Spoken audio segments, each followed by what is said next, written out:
اعوذ باللہ من الشیطان اللعین الرجیم بسم اللہ الرحمن الرحیم اللہم عجل لولیک الفرج والعافیت والنصر وجعلنا من خیر اعوانہ وانصارہ وشیعتہ ومحبیہ۔ عزیزان محترم، تاریخ تشیع میں حضرات ائمہ معصومین علیہم الصلاۃ والسلام کے اصحاب میں اور شاگردوں میں ایسے ممتاز ترین شاگردوں کا تعارف آپ کی خدمت میں کروا رہے ہیں کہ جنہیں اصحاب اجماع کے عنوان سے یاد کیا جاتا ہے۔ یعنی بیان ہوا کہ بعض علماء کی یہ رائے ہے کہ ان اصحاب اجماع سے جو روایت بھی نقل ہو، چاہے وہ صحیح السند ہو، چاہے وہ مرسل ہو، چاہے ضعیف ہو، وہ روایت قابل قبول ہے، جبکہ بعض شخصیات اس نقطے کو بیان کرتے ہیں کہ صرف افراد جو شہرت رکھتے ہیں، یعنی جن افراد کی ایک خاص کیفیت ہے، ان کے بارے میں صرف یہ بیان کیا جاتا ہے کہ ان کی مراسیل مسند کا درجہ رکھتی ہیں۔ تمام اصحاب اجماع کی مراسیل مسند نہیں ہیں۔ ہم ایسے اصحاب اجماع کا تعارف کروا رہے ہیں کہ جو حضرات ائمہ معصومین علیہم الصلاۃ والسلام کے شاگردوں میں نہایت ہی باتقوا شاگرد، نہایت ہی پرہیزگار شاگرد، اپنے زمانے کے عابد افراد میں ان کا شمار ہوتا ہو اور جو فقہ میں نہایت ہی مہارت رکھتے ہوں۔ ایسے افراد کہ جو حضرت امام محمد باقر علیہ الصلاۃ والسلام کے زمانے سے شروع ہوتے ہیں اور امام علی ابن موسیٰ الرضا علیہ الاف و تحیت و ثنا کے زمانے پر جا کر ختم ہوتے ہیں۔ یعنی ٹوٹل یہ 18 افراد علماء علم رجال نے بیان کیے ہیں جنہیں اصحاب اجماع کے عنوان سے یاد کیا جاتا ہے۔ ہم نے تاریخ تشیع میں ان افقہ ترین فقہا کا تعارف کروانے کی جو یہ ایک سلسلہ شروع کیا ہے، آج ہم 14ویں شخصیت کا تعارف آپ کی خدمت میں کروانا چاہ رہے ہیں جو مشہور ہیں ابن ابی عمیر کے عنوان سے۔ عزیزان محترم، یہ شخصیت حضرت امام موسیٰ کاظم علیہ الصلاۃ والسلام، حضرت امام علی ابن موسیٰ الرضا علیہ الصلاۃ والسلام اور حضرت امام محمد تقی الجواد علیہ الصلاۃ والسلام کے صحابی ہیں۔ پس اصحاب اجماع میں جو نامور شیعہ محدثین ہیں، ان میں درواقع ابن ابی عمیر کا شمار ہوتا ہے، اور جو ہم نے مقدمے میں بیان کیا کہ بعض اصحاب اجماع میں ایسی شخصیات موجود ہیں کہ جن کی حدیث مرسل بھی مسند کا درجہ رکھتی ہے، یعنی ایک بہت بڑا اعزاز انہیں حاصل ہے کہ اگر ان کی روایات میں اگر سلسلہ سند بھی موجود نہ ہو تب بھی انہیں مسند کا درجہ دیا جاتا ہے اور ان سے قبول کیا جاتا ہے۔ عزیزان محترم، یہ شخصیت ابن ابی عمیر، ان کا نام محمد بن ابی عمیر زیاد بن عیسیٰ عضودی ہے، بس اصل نام ان کا محمد ہے۔ ان کی کنیت ابو احمد ہے اور شہرت ان کی ابن ابی عمیر کے عنوان سے ہے۔ یہ شخصیت بغداد کے رہائشی ہیں اور حضرت امام موسیٰ کاظم علیہ الصلاۃ والسلام سے انہوں نے روایت کو دریافت کیا ہے یا دریافت نہیں کیا، اس نقطے پر اور اس مطلب پر علماء کا اختلاف ہے۔ مرحوم شیخ مفید رحمۃ اللہ علیہ، مرحوم شیخ طوسی رحمۃ اللہ علیہ اس نقطے کو بیان کرتے ہیں کہ انہوں نے امام موسیٰ کاظم علیہ الصلاۃ والسلام کو درک تو کیا ہے، لیکن امام موسیٰ کاظم علیہ الصلاۃ والسلام سے روایت کو بیان نہیں کیا، جبکہ مرحوم نجاشی، مرحوم صدوق رحمۃ اللہ علیہ اور ابن قولوی رحمۃ اللہ علیہ اس نظریے کے قائل ہیں کہ محمد بن ابی عمیر نے امام موسیٰ کاظم علیہ الصلاۃ والسلام سے بغیر کسی واسطے کے روایت کو بیان کیا ہے۔ دوسرا ایک اختلاف پایا جاتا ہے، وہ یہ ہے کہ کیا محمد بن ابی عمیر یعنی ابن ابی عمیر امام جعفر صادق علیہ الصلاۃ والسلام کے بھی صحابی تھے یا نہیں۔ اس بارے میں عزیزان محترم بعض شخصیات اس نقطے کو بیان کرتی ہیں کہ ابن ابی عمیر امام جعفر صادق علیہ الصلاۃ والسلام کے بھی صحابی تھے اور انہوں نے بغیر کسی واسطے کے امام جعفر صادق سے روایت کو نقل کیا ہے، جبکہ حقیقت میں یہ ہے کہ ایک تشابہ اسمی یہاں موجود ہے، یعنی ایک اور راوی ہیں جن کا نام محمد بن ابی عمیر ہے، وہ درواقع ابن ابی عمیر کے ساتھ ایک نام ہونے کی وجہ سے یہ اختلاف وجود میں آیا ہے۔ اس ابن ابی عمیر کا انتقال امام موسیٰ کاظم علیہ السلام کے زمانے میں ہوا، لیکن بعض لوگوں نے اس اختلاف کو جو ہے وہ دو تشابہ اسمی جسے کہا جائے، یعنی دو افراد جن کے نام ایک جیسے ہوں اور ان کی شخصیت آپس میں مکس ہو جائے، تو اس وجہ سے بعض افراد نے وہ خواص جو اس ابن ابی عمیر مشہور کے لیے بیان کیے جاتے ہیں کہ ان کی جو روایات مرسل ہے اسے مسند کا درجہ دیا جاتا ہے، یہی قانون اس ابن ابی عمیر پر لاگو کیا ہے جو امام جعفر صادق علیہ السلام کے صحابی ہیں، جبکہ یہ ماجرا درست نہیں ہے۔ عزیزان محترم، ابن ابی عمیر درواقع شیعہ سنی دونوں طبقات میں ایک نہایتی علمی اور قداور شخصیت کے عنوان سے جانے جاتے ہیں۔ شیعہ بھی ابن ابی عمیر کی وثاقت پر اعتماد رکھتے ہیں اور ان پر جو ہے وہ ان کی وثاقت پر اعتماد رکھتے ہیں، انہیں مستند عالم مانتے ہیں، اور اہل تسنن بھی ان کو جو ہے وہ ان پر اعتماد کرتے ہیں۔ ابن ابی عمیر علم فقہ میں مہارت رکھتے ہیں، علم حدیث میں مہارت رکھتے ہیں اور علم کلام میں مہارت رکھتے ہیں۔ ابن ابی عمیر نے عزیزان محترم اپنی زندگی میں قید و بند کی صعوبتیں برداشت کی ہیں، تکالیف برداشت کی ہیں، اور ایک طویل مدت یہ باقاعدہ زندانوں میں اور قید خانوں میں اور عقوبت خانوں میں انہوں نے زندگی بسر کی ہے۔ بعض مقامات پر بیان کیا جاتا ہے کہ 4 سال سے 17 سال کا جو زمانہ ہے وہ ابن ابی عمیر کا قید خانوں میں گزرا ہے، اور درواقع ہارون الرشید کے قید خانے اپنے زمانے کے ایسے قید خانے تھے کہ جو تشیع کے لیے نہایتی پرخطر اور نہایتی تکلیف دہ قید خانے تھے۔ امام موسیٰ کاظم علیہ السلام کے حالات زندگی میں آپ اس چیز کو بخوبی اس چیز کا مطالعہ کر سکتے ہیں۔ وجہ کیا بنی ابن ابی عمیر قید خانوں تک پہنچے؟ 2 اقوال یہاں تاریخی کتابوں میں بیان کیے جاتے ہیں۔ ایک قول یہ ہے کہ ہارون الرشید نے ابن ابی عمیر کو منصب قضاوت کی پیشنہاد کی کہ آپ قاضی بن جائیں۔ ابن ابی عمیر نے انکار کیا تو ہارون الرشید نے انہیں قید خانے میں ڈال دیا۔ پھر بعد میں ابن ابی عمیر کے لیے یہ نقل کیا جاتا ہے کہ مجبوراً انہیں اپنی گلو خلاصی کے لیے اس عہدے کو قبول کرنا پڑا۔ جبکہ دوسرا نقل اس بارے میں یہ ہے کہ ابن ابی عمیر درواقع زندانوں میں گئے، اس کی بنیادی وجہ یہ تھی کہ وہ افراد جو ابن ابی عمیر سے حسد کیا کرتے تھے، ان میں سے کچھ افراد نے ہارون الرشید کے پاس جا کر یہ چغلی لگائی، یہ شکایت کی کہ ابن ابی عمیر عراق میں موجود تمام شیعوں کو اور بالخصوص حضرات ائمہ معصومین کے جو چیدہ اصحاب ہیں ان تمام کو جانتا ہے، جن کی تعداد 100 یا 100 سے زائد ہے، اور ان کے مخفی ٹھکانوں کو بھی پہچانتا ہے۔ تو ہارون الرشید نے ابن ابی عمیر کو بلایا، سوال کیا تو کہا نہیں، میں میرے بارے میں ایسی جو خبر ہے وہ نادرست ہے، میں ان افراد کو نہیں جانتا ہوں۔ لیکن یقین نہ ہونے پر باقاعدہ ابن ابی عمیر کو سزا دی گئی۔ کہا گیا کہ یا تو آپ تمام افراد کے نام بتا دیں یا آپ کو سزا یہ دی جائے گی کہ آپ کو برہنہ کیا جائے گا، ننگا کیا جائے گا، اور آپ کی جو اس حالت میں آپ کے اوپر جو ہے وہ 100 یا 120 تازیانے اور کوڑے آپ کو مارے جائیں گے۔ ابن ابی عمیر نے تسلیم نہیں کیا، انہوں نے کہا کہ میں افراد کو نہیں جانتا۔ لہٰذا یہاں سے روایت نقل کرتے ہیں فضل بن شازان سے۔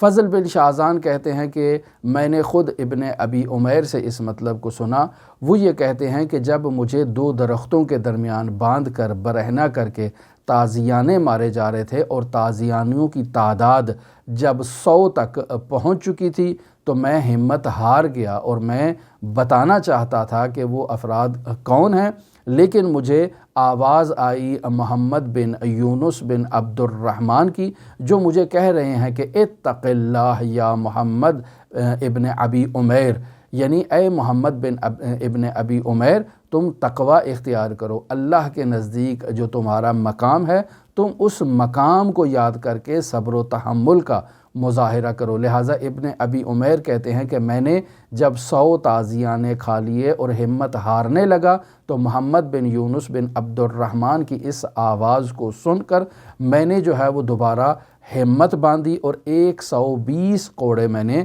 کھائے۔ پھر بعد میں ابن ابی عمیر کو جیل میں ڈال دیا گیا اور اس طرح سے نقل کیا جاتا ہے کہ 1,21,000 دینار جو ہے وہ جرمانہ ادا کرنے کے بعد ابن ابی عمیر کو قید خانے سے رہائی ملی۔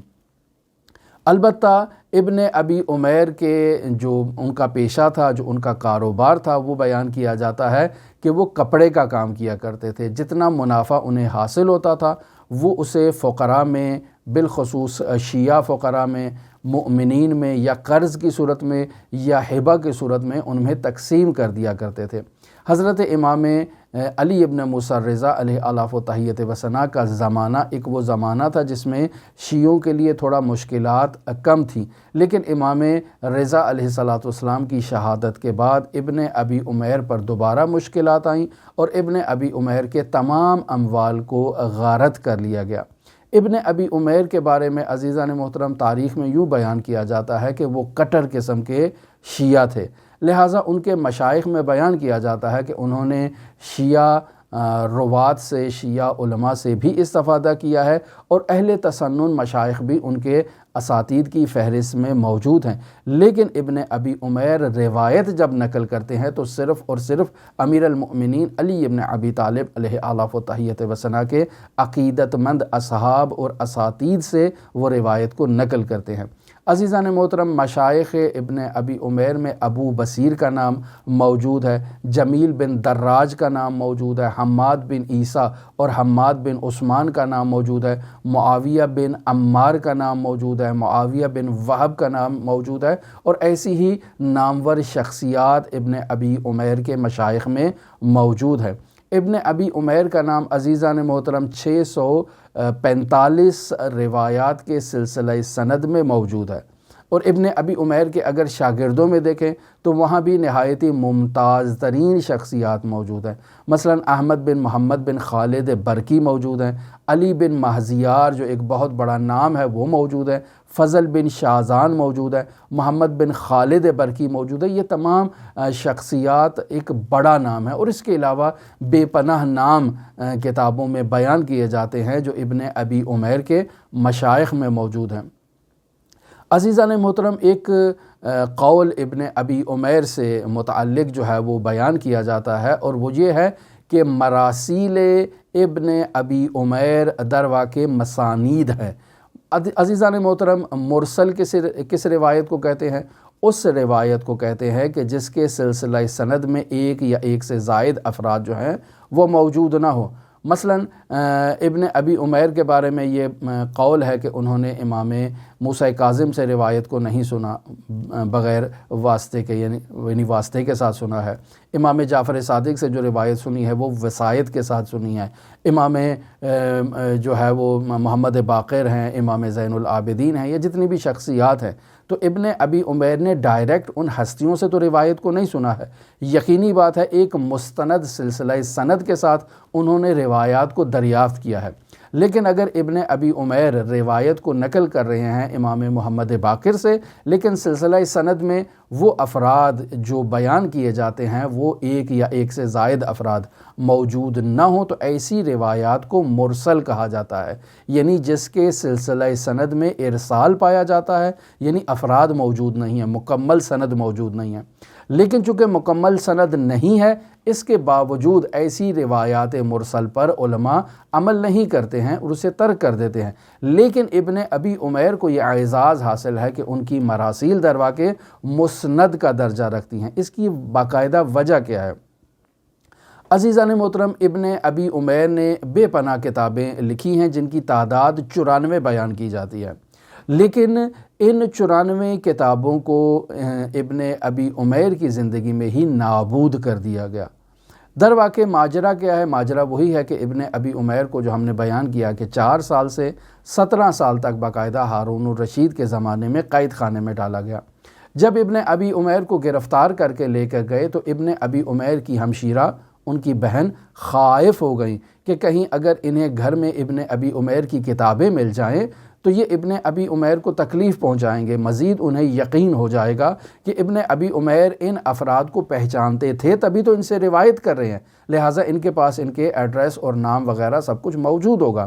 لہٰذا ان کی ہمشیرہ نے اس خوف سے کہ کہیں معلوم نہ ہو جائے باقاعدہ ایک تابوت تیار کیا۔ اس تابوت میں ابن ابی عمیر کی کتابوں کو رکھا۔ 2 یہاں پر نقل موجود ہیں۔ ایک تو یہ ہے کہ باقاعدہ ایسے ہی جیسے تشییع جنازہ کی جاتی ہے، اس تابوت میں کتابوں کو رکھ کر باقاعدہ تشییع جنازہ کے عنوان سے اسے خارج کیا گیا اور اسے جا کر باقاعدہ ایک قبر کھودی گئی اور اسے زمین میں دفنا دیا گیا تاکہ یہ کسی کے ہاتھ نہ لگیں، لوگ یہی تصور کریں کہ قبرستان میں ایک جنازہ جا رہا ہے۔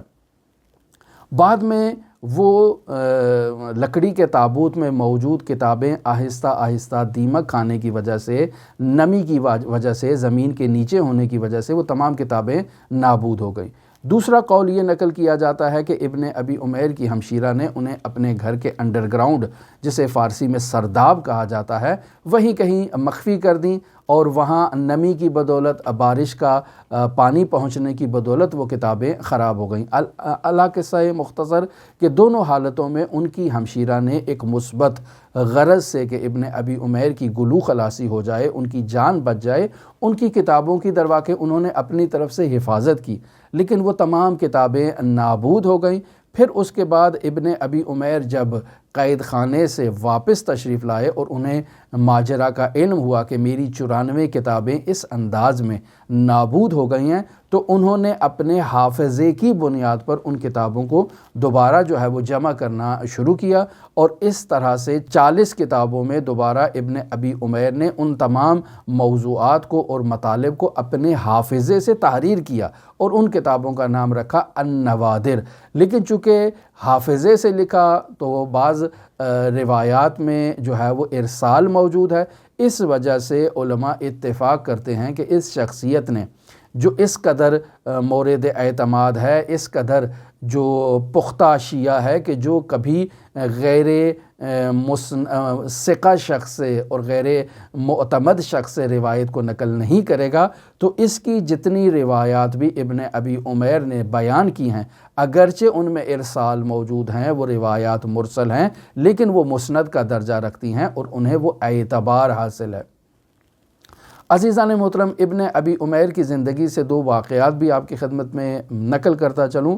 ابن ابی عمیر کے بارے میں یہ بیان کیا جاتا ہے کہ وہ ایک شخص سے انہوں نے قرض وصول کرنا تھا، یعنی کسی کو 10,000 درہم انہوں نے قرض دیا تھا، اب انہوں نے اسے وصول کرنا تھا، اور بطور معمول جب قرض دیا جاتا ہے تو اسلامی تعلیمات کے مطابق اسے باقاعدہ مکتوب کرنے کا حکم ہوا ہے قرآن مجید میں، اور باقاعدہ اس کی شرائط موجود ہونی چاہیے کہ کون سی تاریخ کو وہ قرض کی واپس وہ رقم ادا کی جائے گی۔ تو ابن ابی عمیر نے کسی سے 10,000 درہم قرض وصول کرنا تھا، اس کی تاریخ آ چکی تھی، اور وہ شخص جس نے قرض ادا کرنا تھا اس کے پاس رقم موجود نہ تھی، لہٰذا اس کا ایک گھر تھا، وہ اپنے گھر کو فروخت کرتا ہے، 10,000 درہم کی رقم کو جمع کرتا ہے، ابن ابی عمیر کے پاس آ جاتا ہے۔ بطور معمول ہماری زندگیوں میں یوں ہوتا ہے کہ اگر ہم نے کسی کو قرض دیا ہو اور وہ اپنا قرض واپس لے کر آئے تو ہم بڑی خوشی سے اس کو رکھ لیتے ہیں، شکریہ ادا کرتے ہیں، لیکن ابن ابی عمیر نے ایسا نہیں کیا۔ ابن ابی عمیر نے ان سے سوال کیا، بھئی 10,000 درہم لے کر آئے ہو، کوئی لاٹری نکل آئی ہے، کوئی میراث مل گئی ہے، کسی نے آپ کو تحفہ دیا ہے، یہ رقم کہاں سے لے کر آئے ہو؟ ایک سوال کیا کہ بطور معمول ہمارے ہاں ایسا سوال نہیں کیا جاتا۔ وہ شخص ابن ابی عمیر سے کہتے ہیں کہ میرے پاس 10,000 درہم موجود نہیں تھے کہ میں آپ کو ادا کروں، میرے پاس ایک گھر تھا، میں نے اس گھر کو سیل کیا ہے، فروخت کیا ہے، اور اس رقم کو آپ کی خدمت میں لے کر آیا ہوں تاکہ میں اپنا قرض ادا کر سکوں۔ ابن ابی عمیر کہتے ہیں کہ میں نے امام جعفر صادق علیہ السلام سے یہ مطلب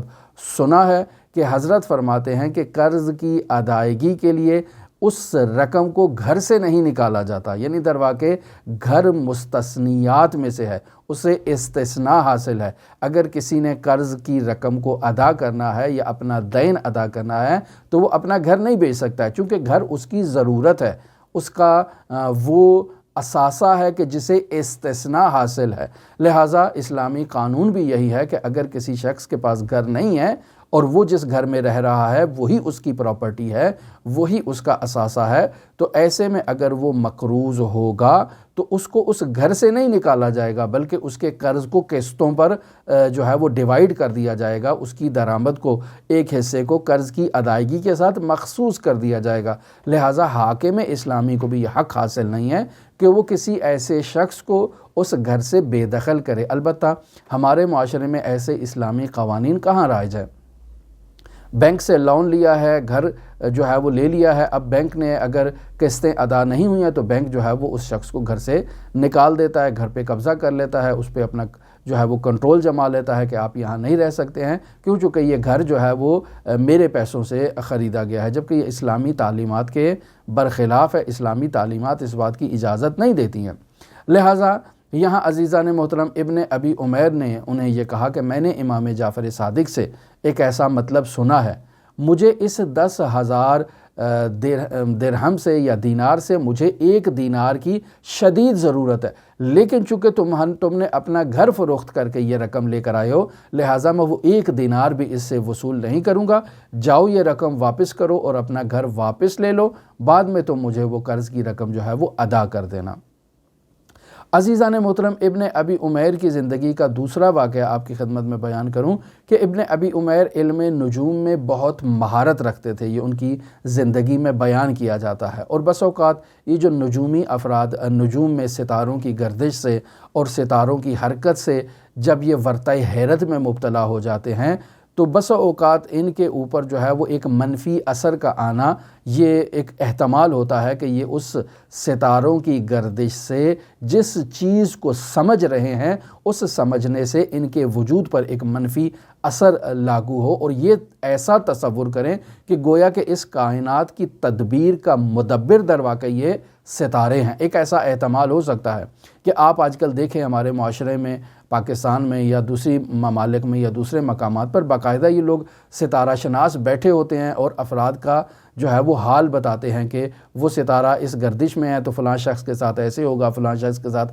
ایسے ہوگا۔ در واقع وہ ان ستاروں کو مدبر مان رہے ہوتے ہیں، اور اگر در واقع کوئی شخص ایسے نظریے کا قائل ہو جائے تو وہ دائرہ اسلام سے خارج ہو جاتا ہے۔ لہٰذا بہت خطرناک وادی ہے۔ تو ابن ابی عمیر کے بارے میں یوں بیان کیا جاتا ہے کہ وہ در واقع ستاروں میں اور علم نجوم میں مہارت رکھتے تھے اور بس اوقات ورطۂ حیرت میں مبتلا ہو جاتے تھے۔ سوال کیا معصوم ہستی سے کہ مولا بتائیے کیا کیا جائے ایسی کنڈیشن میں، تو امام